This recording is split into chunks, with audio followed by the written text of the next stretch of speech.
Hi viewers, good morning. ಇವತ್ತು ಗುರುವಾರ. ಗುರುವಾರ ಆಗಿರೋದ್ರಿಂದ ಇವತ್ತಿನ ಒಂದು ಮಾರ್ನಿಂಗ್ ರೂಟೀನ ಶೇರ್ ಮಾಡ್ತಾ ಇದ್ದೀನಿ.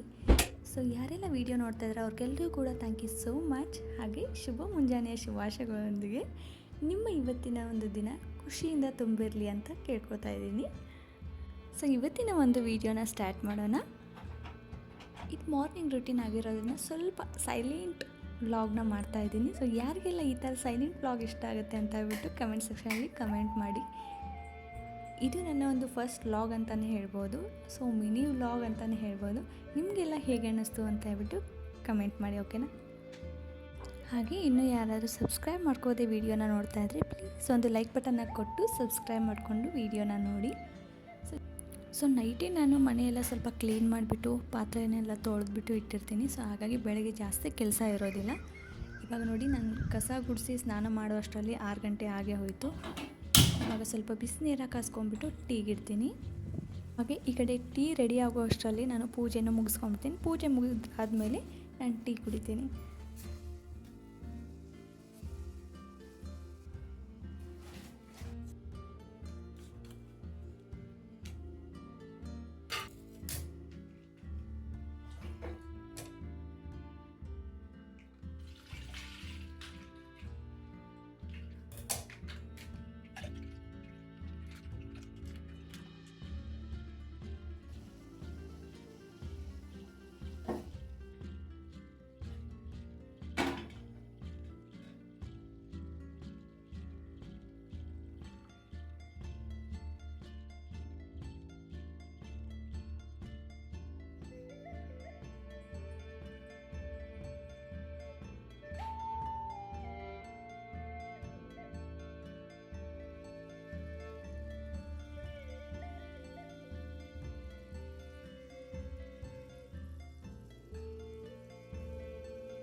ಏಟ್ 8:30 ಅನ್ನೋಷ್ಟರಲ್ಲಿ ಲಂಚ್ ಬಾಕ್ಸು, ಅದಾದಮೇಲೆ ಟಿಫನ್ ಬಾಕ್ಸು ಎರಡೂ ರೆಡಿ ಇರಬೇಕು. ಹಾಗಾಗಿ ಇವಾಗ ನನ್ನ ಮಗನಿಗೆ ಸ್ಕೂಲ್ ಸ್ಟಾರ್ಟ್ ಆಗಿದೆ, LKG ಅವನು. ಹಾಗಾಗಿ ಅವನ ಜೊತೆ ಇವಾಗ ರೂಢಿ ಆಗಲಿ ಅಂತ ಹೇಳ್ಬಿಟ್ಟು ನಾನು ಹೋಗ್ತಾಯಿದ್ದೀನಿ. ಹಾಗಾಗಿ ಮನೇಲಿರೋದು ಎಲ್ರದ್ದು ಟಿಫನ್ ಆಗಿರಬೇಕು, ಲಂಚ್ ಬಾಕ್ಸ್ ರೆಡಿ ಇರಬೇಕು, ಹಾಗೆ ಟಿಫನ್ ಬಾಕ್ಸ್ ಕೂಡ ರೆಡಿ ಇರಬೇಕು. ಅದಕ್ಕೋಸ್ಕರ ಎರಡು ಬೆಳಗ್ಗೆನೇ ಮಾಡಿಬಿಡ್ತೀನಿ. ಹಾಗಾಗಿ ಇವಾಗ ಚಪಾತಿ ಹಿಟ್ಟನ್ನ ಕಲಸಿ ಇಟ್ಬಿಟ್ಟು ನಾನು ಟಿಫನ್ಗೆ ಮತ್ತು ಲಂಚ್ ಬಾಕ್ಸ್ ರೈಸ್ ಏನಾದರೂ ಮಾಡಬೇಕಾಗುತ್ತೆ. ಆಮೇಲೆ ಪಲ್ಯ, ಇದು ಮೂರೂ ನಾನು ಮಾಡಬೇಕಾಗುತ್ತೆ. ಹಾಗಾಗಿ ಕೆಲವೊಂದು ಸರ್ತಿ ಟೈಮ್ ಇತ್ತು ಅಂದರೆ ಬ್ರೇಕ್ಫಾಸ್ಟ್ ಬೇರೆ ಮಾಡಿರ್ತೀನಿ. ಇನ್ ಕೇಸ್ ಟೈಮ್ ಇಲ್ಲ ಅಂದರೆ ಬ್ರೇಕ್ಫಾಸ್ಟ್ಗೆ ಲಂಚ್ಗೆ ಸೇರಿಬಿಟ್ಟು ರೈಸ್ನ ಮಾಡಿರ್ತೀನಿ. ಬೆಳಿಗ್ಗೆ ಬ್ರೇಕ್ಫಾಸ್ಟ್ ಅದನ್ನೇ ಮಾಡಿ ಲಂಚ್ಗೂ ಕೂಡ ಅದನ್ನೇ ಕಟ್ಟಿರ್ತೀನಿ. ಹಾಗಾಗಿ ರೈಸ್ ಐಟಮ್ ಜಾಸ್ತಿ ಮನೇಲಿ ಮಾಡೋದು. ಕೆಲವೊಂದು ಸರ್ತಿ ಈ ಟಿಫನ್ ಬಾಕ್ಸ್ ಅಂದರೆ ಲಂಚ್ ಬಾಕ್ಸ್ ಇಲ್ಲ ಅಂದರೆ ಬ್ರೇಕ್ಫಾಸ್ಟು ಮೆನು ಬೇರೆಯೇ ಇರುತ್ತೆ. ಒಂದಿನ ಇಡ್ಲಿ ದೋಸೆ ಈ ಥರ ಇತ್ತು. ಇವತ್ತು ನಾನು ಚಪಾತಿ, ಕ್ಯಾಪ್ಸಿಕಮ್ ಪಲ್ಯ, ಅದಾದಮೇಲೆ ಮಸಾಲ ರೈಸ್ ಮಾಡಬೇಕು ಅಂತ ಅಂದ್ಕೊಂಡಿದ್ದೆ. ಹಾಗಾಗಿ ವೆಜಿಟೇಬಲ್ಸ್ ಎಲ್ಲನೂ ಇಟ್ಕೊಂಡ್ಬಿಟ್ಟು ಸ್ವಲ್ಪ ತೊಳೆದ್ಬಿಟ್ಟು ಇಟ್ಟು ಅದಾದಮೇಲೆ ಫ್ರಿಜ್ಜಲ್ಲಿರೋ ಸ್ಟೋರೇಜ್ ಬಾಕ್ಸ್ನೆಲ್ಲ ಸ್ಟೋರ್ ಮಾಡಿಬಿಡ್ತೀನಿ. ಯಾಕಂದರೆ ಈ ಒಂದು ಗ್ಯಾಸ್ ಕಟ್ಟಿ ಏನಿದೆ ಅದು ಸ್ವಲ್ಪ ಚಿಕ್ಕದಾಗಿರೋದ್ರಿಂದ ಮೇಲ್ಗಡೆ ಜಾಸ್ತಿ ಇಟ್ಕೊಳ್ಳೋಕ್ಕೆ ಸ್ಪೇಸಸ್ ಸಾಲೋದಿಲ್ಲ. ಹಾಗಾಗಿ ಆದಷ್ಟು ಕಡಿಮೆ ಸ್ಪೇಸೇ ಬೇಕಾಗುತ್ತೆ. ಇಲ್ಲಿ ನಾನು ಕ್ಯಾಪ್ಸಿಕಮ್ ಪಲ್ಯ ಮಾಡೋದಕ್ಕೆ ಕ್ಯಾಪ್ಸಿಕಮ್, ಹಾಗೆ ಈರುಳ್ಳಿ, ಹಸಿಮೆಣಸಿಕಾಯಿ, ಸ್ವಲ್ಪ ಹಸಿ ಶುಂಠಿ, ಬೆಳ್ಳುಳ್ಳಿ, ಕರಿಬೇವು, ಕೊತ್ತಂಬರಿನ ತೊಗೊಂಡಿದ್ದೀನಿ. ಇದು ಕೂಡ ನಾನು ಮಾಡಿರೋದು ಒಂದು ಸೆಕೆಂಡ್ ಟೈಮ್ ಅನಿಸುತ್ತೆ. ಚೆನ್ನಾಗಿದೆ, ಒಂದು ಸರ್ತಿ ಮಾಡಿ ನೋಡಿ, ಈ ಥರ ಚೆನ್ನಾಗಿರುತ್ತೆ. ಹಾಗೆ ಹುರ್ಗಡ್ಲೆ ತೊಗೋಬೇಕು, ಅಂದರೆ ಶೇಂಗಾ ತೊಗೋಬೇಕು. ಇಲ್ಲಿ ವಿಡಿಯೋ ಸ್ಕಿಪ್ ಆಗಿದೆ, ಬಟ್ ಮಿಕ್ಸಿ ಜಾರ್ನಲ್ಲಿ ಹಾಕುವಾಗ ಅದನ್ನು ಎಡಿಟ್ ಮಾಡಿದ್ದೀನಿ. ಇವಾಗ ಕ್ಯಾಪ್ಸಿಕಮ್ನ ಚೆನ್ನಾಗಿ ಹುರ್ಕೋಬೇಕು. ಈ ಹುರಿಬೇಕಂದ್ರೆ ಇಲ್ಲಿ ನೀವು ಏನು ಅಬ್ಸರ್ವ್ ಮಾಡಬೇಕಂದ್ರೆ ಅಲ್ಯೂಮಿನಿಯಂ ಪಾತ್ರೆ ಏನಾದರೂ ಯೂಸ್ ಮಾಡಿದರೆ ಅದು ಫುಲ್ ಕಪ್ಪಾಗಿಬಿಡುತ್ತೆ. ಹುರಿತಾ ಏನೇ ಹುರಿರಿ ನೀವು ಕಪ್ಪಾಗಿಬಿಡುತ್ತೆ. ಆವಾಗ ತಿಕ್ಕಬೇಕಾಗುತ್ತೆ ಜಾಸ್ತಿ. ಪಾತ್ರೆನ ವಾಶ್ ಮಾಡಬೇಕಂದ್ರೆ ಸಿಕ್ಕಾಪಟ್ಟೆ ತಿಕ್ಕಬೇಕಾಗುತ್ತೆ. ಹಾಗಾಗಿ ಈ ಥರ ನಾನ್ ಸ್ಟಿಕ್ ಯೂಸ್ ಮಾಡಿದ್ರೆ ಚೆನ್ನಾಗಿರುತ್ತೆ. ಆಮೇಲೆ ಈಸಿಯಾಗಿ ಕ್ಲೀನ್ ಮಾಡ್ಕೋಬೋದು. ಇಲ್ಲಿ ಒಂದು ಮಿಕ್ಸಿ ಜಾರ್ಗೆ ಹಸಿಮೆಣ್ಸಿಕಾಯಿ, ಆಮೇಲೆ ಶುಂಠಿ ಬೆಳ್ಳುಳ್ಳಿ ಪೇಸ್ಟ್ ಇತ್ತು ಅಂತ ಕೂಡ ನೀವು ಹಾಕೋಬೋದು. ಸ್ವಲ್ಪ ಇದಕ್ಕೆ ಈರುಳ್ಳಿ ಹಾಕ್ತಾಯಿದ್ದೀನಿ. ಅದಾದಮೇಲೆ ಸ್ವಲ್ಪ ಕೊತ್ತಂಬರಿ, ಇದನ್ನು ಹಾಕಿಬಿಟ್ಟು ನೀವು ಸ್ವಲ್ಪ ಶೇಂಗಾನ ಹಾಕೋಬೇಕು. ಸೊ ಶೇಂಗಾ ಹಾಕಿದರೆ ಅದು ನುಣ್ಣಗೆ ಪೇಸ್ಟ್ ಆಗುತ್ತೆ. ಅದಾದಮೇಲೆ ನಿಮಗೆ ಒಂಥರ ಕರಿ ಥರ ಸಿಗುತ್ತೆ, ಲಿಕ್ವಿಡ್ ಫಾರ್ಮಲ್ಲಿ ಇರುತ್ತೆ ಪಲ್ಯ, ಓಕೆನಾ. ಸೊ ಹಾಗಾಗಿ ಕರಿ ಥರ ಏನಾದರೂ ಮಾಡಬೇಕಂದ್ರೆ ಡ್ರೈ ಆಗಿ ಮಾಡಬೇಕಂದ್ರೆ ನೀವು ನಡೆಯುತ್ತೆ, ಜಸ್ಟ್ ಹಸಿಮೆಣ್ಸಿಕಾಯಿ ಬೆಳ್ಳುಳ್ಳಿ ಪೇಸ್ಟ್ನ ಹಾಕಿದ್ರೂ ನಡೆಯುತ್ತೆ. ನಮಗೆ ಇಲ್ಲಿ ಸ್ವಲ್ಪ ರಸ ಇರೋ ಪಲ್ಯ ತಿಂತಾರೆ, ಹಾಗಾಗಿ ನಾನು ಆ ಥರ ಮಾಡ್ತಾಯಿದ್ದೀನಿ, ಅದನ್ನು ಇಷ್ಟಪಡ್ತಾರೆ. ಅದಾದಮೇಲೆ ಒಗ್ಗರಣೆಗೆ ಜೀರಿಗೆ, ಸಾಸಿವೆ, ಅದಾದಮೇಲೆ ಈರುಳ್ಳಿ ಇದನ್ನು ಹಾಕಿಬಿಟ್ಟು ಕ್ಯಾಪ್ಸಿಕಮ್ನ ಹಾಕಿಬಿಟ್ಟು ಚೆನ್ನಾಗಿ ಸ್ವಲ್ಪ ಬೆಂದ ಮೇಲೆ ಇವಾಗ ನಾವು ರುಬ್ಬಿರೋ ಪೇಸ್ಟ್ ಏನಿರುತ್ತಲ್ವ ಅದನ್ನು ಹಾಕಿಬಿಟ್ಟು ಚೆನ್ನಾಗಿ ಕೈ ಆಡಿಸ್ಬೇಕು. ಅದಾದಮೇಲೆ ಸ್ವಲ್ಪ ಲಿಂಬೆಹಣ್ಣಿನ ರಸ, ಸ್ವಲ್ಪ ಸಕ್ಕರೆ ತಿಂತಿದ್ರೆ ಹಾಕ್ಕೋಬೋದು, ಇಲ್ಲಾಂದರೆ ಸ್ಕಿಪ್ ಮಾಡ್ಬೋದು. ಅದಾದಮೇಲೆ ಹುಣಸೆ ರಸ ಹಾಕೋತಿದ್ರು ಪರವಾಗಿಲ್ಲ, ಲಿಂಬೆಹಣ್ಣು ಬದಲಿ ಹುಣಸೆ ರಸ ಹಾಕಿದ್ರು ಚೆನ್ನಾಗಿರುತ್ತೆ. ಬಟ್ ಟೊಮೆಟೊ ಅಷ್ಟೊಂದು ಸರಿ ಟೇಸ್ಟ್ ಬರೋದಿಲ್ಲ, ಒಂಥರ ಸೌಳು ಅಂತ ಬಾಯಿಗೆ ಟೇಸ್ಟ್ ಬರೋದಿಲ್ಲ, ಸಪ್ಪೆ ಟೇಸ್ಟ್ ಬರುತ್ತೆ. ಸೊ ಹಾಗಾಗಿ ಅದ್ರ ಬದಲು ಹುಣಸೆ ರಸ ಅಥವಾ ಲಿಂಬೆಹಣ್ಣು ಹಾಕಿದರೆ ಟೇಸ್ಟ್ ಇನ್ನೂ ಚೆನ್ನಾಗಿರುತ್ತೆ. ಸೊ ಪೇಸ್ಟ್ ಹಾಕಿದ್ಮೇಲೆ ಸ್ವಲ್ಪ ನಿಮಗೆ ಎಷ್ಟು ಬೇಕೋ ನೀರನ್ನ ಅಷ್ಟು ಸೇರಿಸ್ಕೊಂಡ್ಬಿಟ್ಟು ಸ್ವಲ್ಪ ಚೆನ್ನಾಗಿ ಕುದಿಸ್ಕೊಂಡ್ಬಿಟ್ರೆ ಸಖತ್ತಾಗಿರುತ್ತೆ ಪಲ್ಯ ಮಾತ್ರ. ಟ್ರೈ ಮಾಡಿ ನೋಡಿ, ಪೂರಿ ಜೊತೆನೂ ಚೆನ್ನಾಗಿರುತ್ತೆ, ಅದಾದಮೇಲೆ ಚಪಾತಿ ಜೊತೆನೂ ಚೆನ್ನಾಗಿರುತ್ತೆ. ಹಾಗಾಗಿ ಇದು ಕ್ಯಾಪ್ಸಿಕಮ್ಕಿನ ಜವಾರಿ ಮೆಣಸಿಕಾಯಿ ಅಂತ ಬರುತ್ತೆ, ಇಷ್ಟೇ ಚಿಕ್ಕದಾಗಿ ಡಬ್ಬು ಮೆಣಸಿಕಾಯಿ ಅಂತ ಅಂತಾರೆ ಉತ್ತರ ಕರ್ನಾಟಕ ಸೈಡು. ಸೊ ಅದು ಕೂಡ ಟೇಸ್ಟ್ ಸಖತ್ತಾಗಿರುತ್ತೆ. ಬಟ್ ಇವತ್ತು ನಾನು ಮಾಡಿರೋ ಒಂದು ಕ್ಯಾಪ್ಸಿಕಮ್ ಪಲ್ಯ ಇದೆ ಅಲ್ವಾ, ಸೊ ಅದನ್ನು ಆ ಥರನೇ ಟೇಸ್ಟ್ ಬಂದಿದೆ, ಜವಾರಿ ಪಲ್ಯ ಥರ.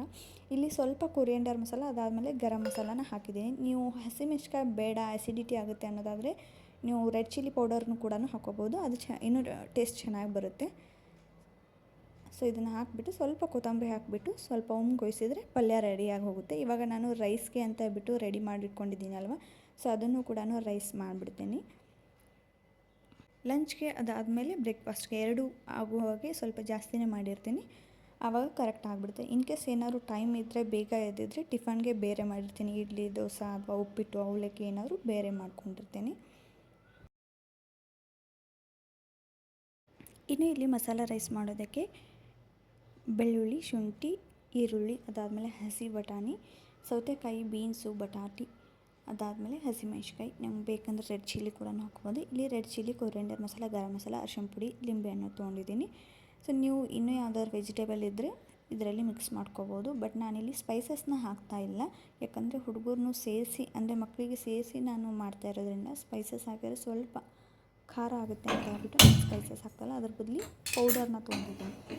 ಸೊ ಹಾಗಾಗಿ ಸ್ವಲ್ಪ ಇದಕ್ಕೆ ಎಣ್ಣೆ ಹಾಕಿಬಿಟ್ಟು ಜೀರಿಗೆ, ಸಾಸಿವೆ, ಪಲಾವ್ ಎಲೆನ ಹಾಕಿಬಿಟ್ಟು, ಇಲ್ಲಿ ನಾನು ಜೀರಿಗೆ ಸಾಸಿವೆನೂ ಕೂಡ ಅರ್ಜೆಂಟಲ್ಲಿ ಮರ್ತೋದೆ. ಅದಾದಮೇಲೆ ಪಲಾವು, ಶುಂಠಿ ಬೆಳ್ಳುಳ್ಳಿ ಪೇಸ್ಟು, ಈರುಳ್ಳಿ, ಸೊ ಎಲ್ಲ ವೆಜಿಟೇಬಲ್ನ ಹಾಕ್ಕೊಂಡ್ಬಿಟ್ಟು ಚೆನ್ನಾಗಿ ಕೈ ಹಾಕಿಬಿಟ್ಟು ಸ್ವಲ್ಪ ಅಕ್ಕಿನ ಅರ್ಧ ಗಂಟೆ ಮುಂಚೆ ಸ್ವಲ್ಪ ನೆನೆ ಇಟ್ಟರೆ ಅನ್ನ ಉದ್ರಿ ಇರೋದಕ್ಕೆ ಆಮೇಲೆ ಚೆನ್ನಾಗಾಗುತ್ತೆ, ಟೇಸ್ಟ್ ಕೂಡ ಚೆನ್ನಾಗಿರುತ್ತೆ.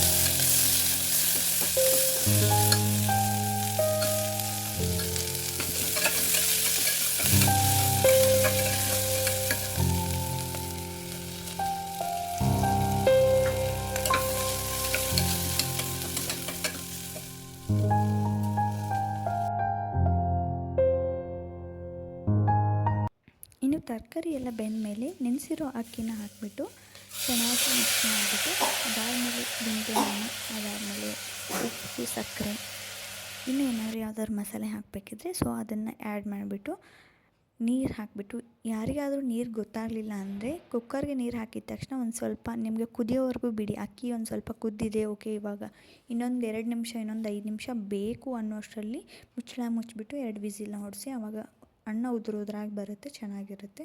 ಸೊ ರೈಸ್ ಎಲ್ಲ ಎತ್ತಿಟ್ಬಿಟ್ಟು ಪಲ್ಯ ಎತ್ತಿಟ್ಬಿಟ್ಟು ನಾನು ಇವಾಗ ಚಪಾತಿ ಮಾಡಿ ಲಂಚ್ ಬಾಕ್ಸ್, ಅದಾದಮೇಲೆ ಟಿಫನ್ ಬಾಕ್ಸ್ ಎರಡನ್ನೂ ಕಟ್ಬಿಟ್ಟು ಸ್ಕೂಲ್ಗೆ ರೆಡಿ ಮಾಡ್ತೀನಿ ಬ್ಯಾಗು. ಅದಾದಮೇಲೆ ನನ್ನ ಮಗ ಇರ್ತಾನೆ, ಸೊ ಅವನಿಗೆ ರೆಡಿ ಮಾಡಿಬಿಟ್ಟು ಇವಾಗ ಸ್ಕೂಲಿಗೆ ಹೊರಡ್ತೀವಿ. ಸೊ ಎಷ್ಟೇ ನಾವು ಟೈಮ್ ಮ್ಯಾನೇಜ್ ಮಾಡಿದರೂ ಕೂಡ ಸ್ವಲ್ಪ ಲೇಟ್ ಆಗೇ ಆಗುತ್ತೆ, ಅದು ಏನೋ ಗೊತ್ತಿಲ್ಲ. ಇವಾಗ ತರಕಾರಿ ಇದ್ದರೆ ಏನು ತರಕಾರಿ ಎಲ್ಲ ಇದೆ ತರಕಾರಿ ಯಾವ ಪಲ್ಯ ಮಾಡಲಿ ಅನ್ನೋ ಒಂದು ಚಿಂತೆ. ಏನೂ ಇಲ್ಲ ಅಂದರೆ ಅಯ್ಯೋ ಪಲ್ಯಕ್ಕೆ ಏನೂ ಇಲ್ಲ ಏನು ಮಾಡೋದು ಅಂತ ಹೇಳ್ಬಿಟ್ಟು ಚಿಂತೆ. ಎರಡು ಥರನೂ ಟೆನ್ಷನ್ ಆಗುತ್ತೆ. ಸೊ ನೀವು ಯಾವ ಥರ ಮಾಡ್ತೀರಾ ಅಂತ ಹೇಳ್ಬಿಟ್ಟು ತಿಳಿಸ್ಕೊಡಿ. ಇದನ್ನು ಯೋಚನೆ ಮಾಡ್ತಾ ಮಾಡ್ತಾನೆ ಟೈಮ್ ಹೋಗಿಬಿಡುತ್ತೆ ಅರ್ಧ. ಮತ್ತು ಬೆಳಗ್ಗೆ ಎದ್ದ ತಕ್ಷಣ ಯಾವುದೋ ಒಂದು ಅರ್ಜೆಂಟಲ್ಲಿ ಪಲ್ಯ ಮಾಡಿಬಿಡೋದಾಗುತ್ತೆ.